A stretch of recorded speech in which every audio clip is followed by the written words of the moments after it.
চিন্তা করেছেন? আমাদের মধ্যে কতজন মানুষ আসলে এই ব্যাপারটা নিয়ে চিন্তা করেছেন যে আমাদের জীবনের উদ্দেশ্যটা কি? আমাদের মধ্যে কতজন এই ব্যাপারটা নিয়ে ভেবেছেন যে আমাদের এই অস্তিত্বের উদ্দেশ্যটা কি? আমরা এখানে কি করছি? এখানে কেন এসেছি? আসুন এবার এই ব্যাপারটা আমরা বিশ্লেষণ করে দেখি।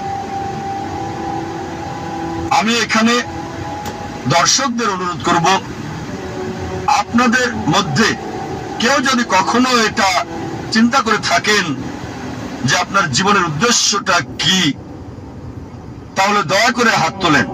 আমি জানতে চাচ্ছি এখানে দর্শকদের মধ্যে কতজন এটা নিয়ে চিন্তা করেছেন যে আমাদের জীবনের উদ্দেশ্যটা কি। এখান থেকে দেখতে পাচ্ছি 10-15 জন, খুব বেশি হলে 100 জন। এখানে প্রায় 1 লাখ মানুষ আছেন। এটা 0.1%-এরও কম। অনেকে হয়তো হাত তুলতে লজ্জা পাচ্ছেন। তারপর এটা বলতে পারি যে এই মানুষের মধ্যে 0.1%-এরও কম এই ব্যাপারটা নিয়ে চিন্তা ভাবনা করেছেন যে আমাদের জীবনের উদ্দেশ্যটা কি। এখন আমাদের জীবনের উদ্দেশ্যটা কি এটা নিয়ে জানা খুবই কি জরুরি। আপনাদের আমি একটা উদাহরণ দিচ্ছি। মনে করেন একজন লোক হাঁটতে হাঁটতে একটা মোড়ের উপরে আসলো।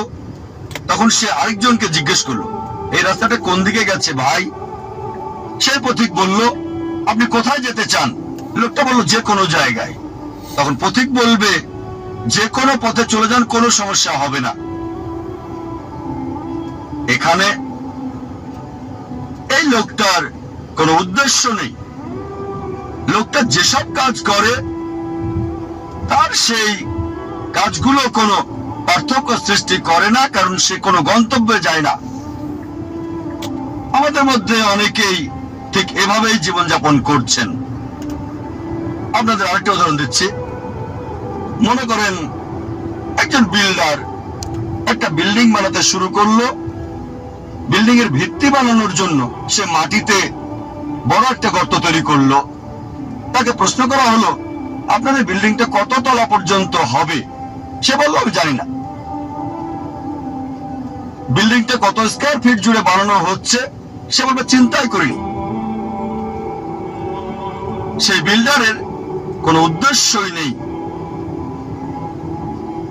একবার একজন লোক তার প্রতিবেশীকে বলল, আপনার কুকুরটা সব সময় গাড়ি দেখলে তার পিছনে ধাওয়া করে। ভাবছি এই কুকুরটা কখনো কি গাড়িটাকে ধরতে পারবে? প্রতিবেশী উত্তর দিল, কোন গাড়িকে ধরতে পারবে কিনা সেটা নিয়ে ভাবছি না, আমি ভাবছি গাড়িটা ধরতে পারলে কুকুরটা তখন কি করবে। যে লোকটা বলছে কখনো ধরতে পারবে কিনা জানি না, সে বুঝতে পারছে না। আর প্রতিবেশী কুকুরটার মালিক, সে কিন্তু বুঝতে পারছে গাড়িটাকে ধরতে পারলে সে কুকুরটা তখন কি করবে। এখানে কুকুরটার উদ্দেশ্যটা কি? দুর্ভাগ্যজনক ভাবে আমাদের অনেকেই আমাদের জীবনটাকে এভাবেই পার করে দিচ্ছি, এই কুকুরটার মতোই। লোকজন গ্রাজুয়েশন করে, তাদের জিজ্ঞেস করবেন, আপনি গ্রাজুয়েশন করছেন কেন? তারা কারণটা জানে না। কারণটা এই যে তারা গ্রাজুয়েট হতে চায়। গ্রাজুয়েশন শেষ করে আপনি কি করবেন? সে বলল, আমি জানি না। আমাদের বেশিরভাগই জীবনটাকে পার করছি গন্তব্য ছাড়া লোকটার মতো, অথবা সেই কুকুরটার মতো যে গাড়িকে ধরতে পেছনে ছুটছে কোনো উদ্দেশ্য ছাড়াই। আমাদের অনেকেই আমরা না বুঝেই অন্য মানুষের উদ্দেশ্যকে নকল করি। কোন ছাত্রকে প্রশ্ন করবেন, আপনি কমার্স পড়ছেন কেন? সে উত্তর দেবে, কারণ আমার বন্ধু কমার্স পড়ছে। আবার অনেকেই বিভিন্ন অভিনেতা আর মডেলদের নকল করার চেষ্টা করে। তারা এটা না বুঝেই করে। একবার এক লোক গ্রাম থেকে বোম্বেতে আসলো বড়লোক হওয়ার জন্য। তাকে একবার প্রশ্ন করা হলো যে আপনি বোম্বেতে আসলেন কেন? সে তখন বলল, আমি হিন্দি সিনেমায় দেখেছি অমিতাভ বচ্চন খুব গরিব ছিল, তারপর বোম্বেতে এসে এক রাতের মধ্যে অনেক বড়লোক হয়ে গেল।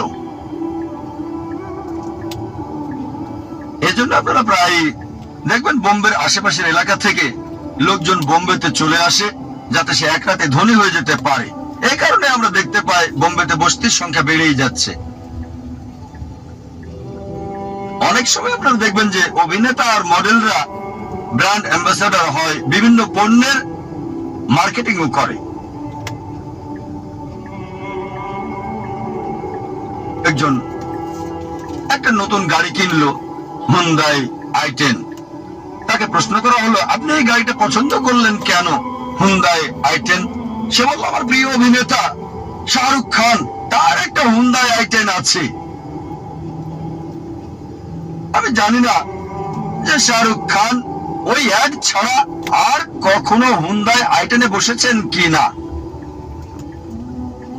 তিনি হয়তো চালান মার্সিডিজ অথবা BMW অথবা এরকম কিছু। আমার সন্দেহ তার i10 আছে কিনা।